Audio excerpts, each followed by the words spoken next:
बिस्मिल्लाहिर्रहमानिर्रहीम। अस्सलाम वालेकुम। SMTV ग्लोबल के साथ मैं हूं सलमान इकबाल। सबसे पहले एक नज़र हेडलाइंस पर। अशिया खुर्द-ओ-नौश की कीमतों में इजाफे का सिलसिला जारी। शहरियों का हुकूमत से सरकारी कीमतों पर अमल दरामद यकीनी बनाने का मुतालिबा। दिन ब दिन बढ़ती हुई महंगाई ने अवाम को परेशान कर दिया है। अशिया खुर्द-ओ-नौश अवाम की पहुँच से बाहर होने लगी। महंगाई ज़्यादा होने की एक वजह यह है कि दुकानदार अपनी मर्जी से अशिया की कीमतों में इजाफा करते हैं। प्राइस कंट्रोल कमेटियाँ भी हुकूमत की मुकर्रर किरदा कीमतों पर अमल दरामद नहीं करवाती। एक हफ्ते में चावल 12, लहसुन 20, चीनी 6 रुपये फ़ी किलो बढ़ गई। मुर्गी और फलों की कीमतों में भी इजाफा हो गया। दूसरी जानिब फैसलाबाद में गंदम की मनमानी कीमत 4600 से बढ़कर 4800 रुपये हो गई, जिसके बायस चक्की का आटा 125 से बढ़कर 13500 रुपये फ़ी किलो तक फ़रोख्त होने लगा। मुल्तान शहर में LPG 260 रुपये फ़ी किलो फ़रोख्त की जा रही है, जबकि प्राइस कंट्रोल कमेटी गायब है, जिसकी वजह से दुकानदार हजरात मनपसंद रेट पर गैस फ़रोख्त कर रहे हैं। यूटिलिटी स्टोर्स में भी हुकूमत ने सब्सिडी ख़त्म कर दी है। स्टोर में आटा, चीनी और दालें दस्तियाब नहीं हैं। शहरियों को मुतालबा करना है कि यूटिलिटी स्टोर मालिकान का कहना है कि आवाम को रिलीफ देना हुकूमत की जिम्मेदारी है, हमारी नहीं। सानेहा जड़ावाला के मुलजमान को कैफरी किरदार तक पहुँचाया जाएगा।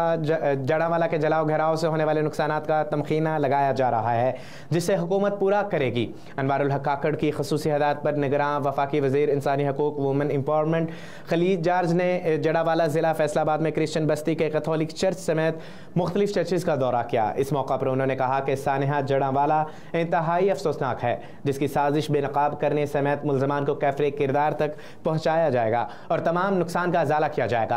निगरान वफाकी वज़ीर ने मसीही बरादरी के रहनुमाओं और मुतासरीन के अलावा मीडिया से बातचीत में कहा कि यह बहुत बड़ा और बहुत बुरा वाक़या पेश आया। जो लोग भी इस वाक़े में मुलव्विस हैं वो मुसलमान और मसीही बरादरी में फिसादात फैलाना चाहते हैं, जबकि अमन दुश्मनों ने मुसलमान भाइयों और मसीहों में नफाक डालने की घिनौनी साजिश की है, जिसे किसी सूरत बर्दाश्त या नज़रअंदाज नहीं किया जाएगा। उन्होंने कहा कि माजी में गोजरा, शांति नगर और जोसफ नगर में इस किस्म के वाक़यात हो चुके हैं, जिनमें मुलव्विस अफराद अपने अंजाम को पहुँचे और नुकसान का तदारक किया गया।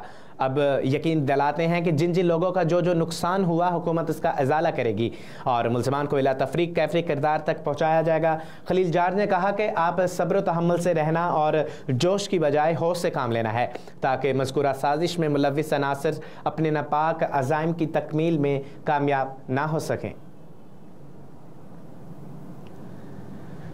PTI रहनुमा पार्टी चेयरमैन को रिलीफ दिलाने के लिए मुतहरिक बैरिस्टर अली ज़फ़र ने चेयरमैन PTI के खिलाफ मुकदमात के कानूनी पहलू पर सफरा को बरीफ किया। पाकिस्तान तहरीक इंसाफ के वाइस चेयरमैन शाह महमूद कुरैशी और बैरिस्टर अली ज़फ़र ने इमरान खान को रिलीफ दिलाने के लिए गैर मुल्की सफ़ीरों से मुलाकातें तेज़ कर दी हैं।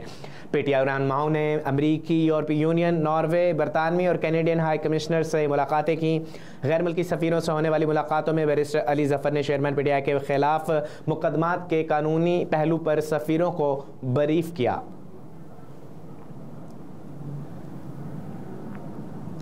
सिंध की 10 रुकनी निगरान काबीना के लिए नामों को हतमी शक्ल दे दी गई। ज़राए के मुताबिक निगरान वज़ीर आला सिंध मकबूल बाकिर की नई काबीना आज शाम 5 बजे हलफ लेगी।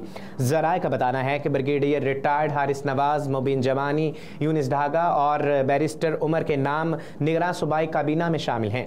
ज़राए का कहना है कि अरशद वली, खुदा बख्श मेरी, ऐशोर लाल और डॉक्टर साद नियाज भी सिंध की निगरान काबीना में शामिल हैं। इसके अलावा मिस राना हुसैन और डॉक्टर जुनेद शाह भी बतौर निगरान सूबाई वज़ीर हलफ लेंगे। ज़राए के मुताबिक ब्रिगेडियर रिटायर्ड हारिस नवाज को महकमा दाखिला और मिस राना हुसैन को महकमा तालीम मिलने का इम्कान है, जबकि डॉक्टर साद नियाज को हुकूमत सिंध में महकमा सेहत का कलमदान दिया जा सकता है। इतवार से मंगल तक कराची में हल्की बारिश का इम्कान महकमा मौसमियात ने खबरदार कर दिया। महर मौसमियात के मुताबिक खलीज बंगाल में कमज़ोर शिद्दत का हवा का कम दबाव मौजूद है। हवा का दबाव आइंदा 2 रोज़ के दौरान वस्ती भारत तक आ सकता है। माहिर मौसमियात का बताना है कि सिस्टम के ज़ेर असरात गुजरात और बहरा अरब में बलाई फ़िज़ा में सर्कुलेशन बनने का इम्कान है। 20 से 22 अगस्त तक कमज़ोर मानसून हवाएँ सिंध में दाखिल हो सकती हैं, जबकि इतवार से मंगल तक थरपारकर, मिट्टी, बदीन, मीरपुर ख़ास और गिरदोनवाह में बारिश मतवक्को है। माहिर मौसमियात के मुताबिक हैदराबाद, ठट्ठा, नूरियाबाद और मलहिका इलाकों में बारिश का इम्कान है, जबकि इतवार से मंगल के दौरान कराची में हल्की बारिश हो सकती है।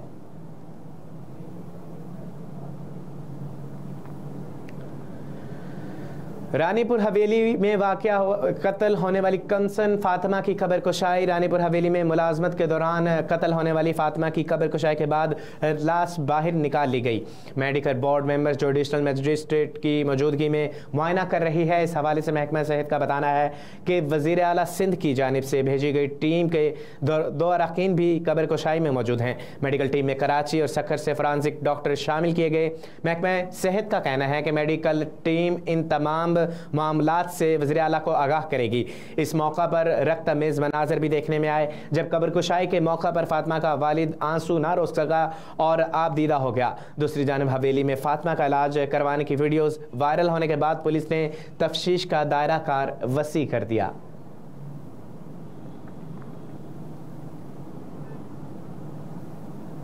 मुल्क में इलेक्शन कब और कैसे होंगे, ये एक अहम सवाल है। सरबराह अवामी मुस्लिम लीग और साबिक वफाकी वज़ीर दाखिला शेख रशीद अहमद ने कहा कि मुल्क में इलेक्शन कब और कैसे होंगे ये एक अहम सवाल है। आइन वाज़िया हुक्म देता है कि असम्बली तहलील होने की सूरत में 90 रोज़ में इंतखाबात करवाने होंगे। समाजी राब्ते की वेबसाइट ट्विटर पर अपने बयान में शेख रशीद का कहना था कि सुप्रीम कोर्ट बार कौंसिल की इलेक्शन की बाबत अपील सुप्रीम कोर्ट में इंतहाई अहम है। इलेक्शन कमीशन कह चुका, सुप्रीम कोर्ट जो फैसला करेगी इस पर अमल करेंगे। साबिक वफाकी वजीर ने कहा कि असम्बलियों की नशिस्तें बढ़ाने के लिए अपनी तरमीम नागुज़ीर है। इलेक्शन कमीशन को मालूम है आईनी तरमीम के बगैर नशिस्तों को तब्दील नहीं किया जा सकता। तरामीम इलेक्शन एक्ट में की गई, आइन अपनी जगह मौजूद है।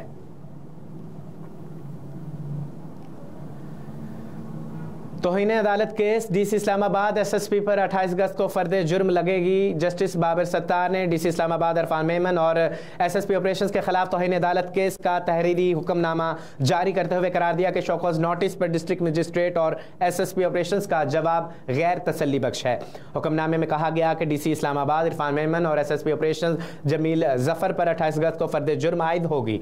डीसी इस्लामाबाद ने हाई कोर्ट के एमपीओ पर पहले से जारी फैसले की खिलाफ वर्जी की।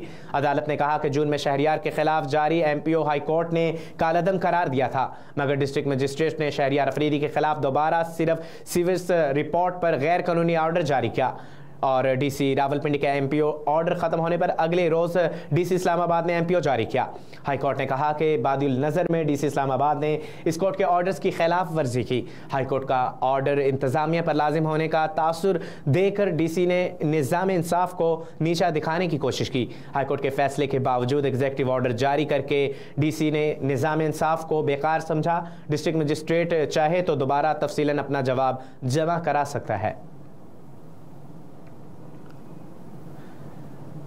यकीन रखें इलेक्शन होंगे और वक्त पर होंगे। चेयरमैन सेनेट सादिक संजरानी ने कराची में ज़ार कायद पर हाजिरी दी और फातिहा ख्वानी की। इस मौका पर चेयरमैन सेनेट सादिक संजरानी को मुसल्लह फ़ौज की जानिब से चाको चौबंद दस्तों ने सलामी दी, जबकि चेयरमैन सेनेट ने मज़ार पर फूल रखे और मेहमानों की किताब में तासुरात भी कलम बंद किए। मज़ार कायद पर हाजिरी के बाद मीडिया से गुफ्तगू करते हुए सादिक संजरानी का कहना था कि बलोचिस्तान की आवाज़ बलोचिस्तान के सेनेटर बखूबी उठा रहे हैं और निगरान वज़ीर आज़म से बलोचिस्तान के अवाम को उम्मीद की किरण नजर आई है, लेकिन सूबे की तरक्की के लिए बहुत सारे वसाइल की जरूरत है। एक सवाल के जवाब में चेयरमैन सेनेट का कहना था गुज़िश्ता हुकूमत शामिल इत्तेहादी जमातों ने मरदमशुमारी को नोटिफाई किया, उन सब का पता था कि हल्का बंदियां कब होंगी और चेयरमैन सेनेट का कहना था कि यकीन रखें इलेक्शन होंगे और वक्त पर होंगे।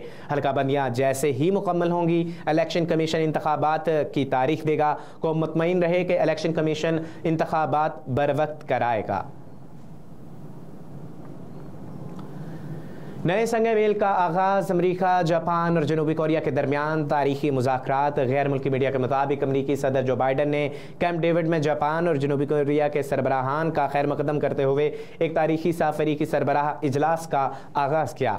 इजलास का मकसद चीनी और जौहरी हथियारों से लेस शमाली कोरिया के बारे में बढ़ते हुए खदशात के तनाजुर में सलामती और इक़्तिसादी तल्लुकात को मजबूत बनाना है। सदर जो बाइडन ने जापान के वज़ीर आज़म किशिदा फोमियो और जनूबी कोरिया के सदर यून सिविक से बात करते हुए कहा कि अमेरिका की तवील अरसे से ये तरजीह रही कि जापान और जनूबी कोरिया से तल्लुकात को मजबूत बनाया जाए। साफरी की सरबराही इजलास पहली बार अमेरिका सदर की रहायशगाह कैंप डेविड में हो रहा है। अमेरिका, जापान और जनूबी कोरिया के सरबराहान ममलिकत का इजलास ऐसे वक्त में हो रहा है जब तीनों ममालिक में शमाली कोरिया के जौहरी खतरात और बहरुल काहिल में चीन के बढ़ते हुए कदमों के बारे में तशवीश रखते हैं। न्यूज़ स्टूडियो से फिल वक्त इतना ही। मज़ीद खबरों से बाखबर रहने के लिए देखते रहिए SM TV और रहिए हर लम्हा बाखबर।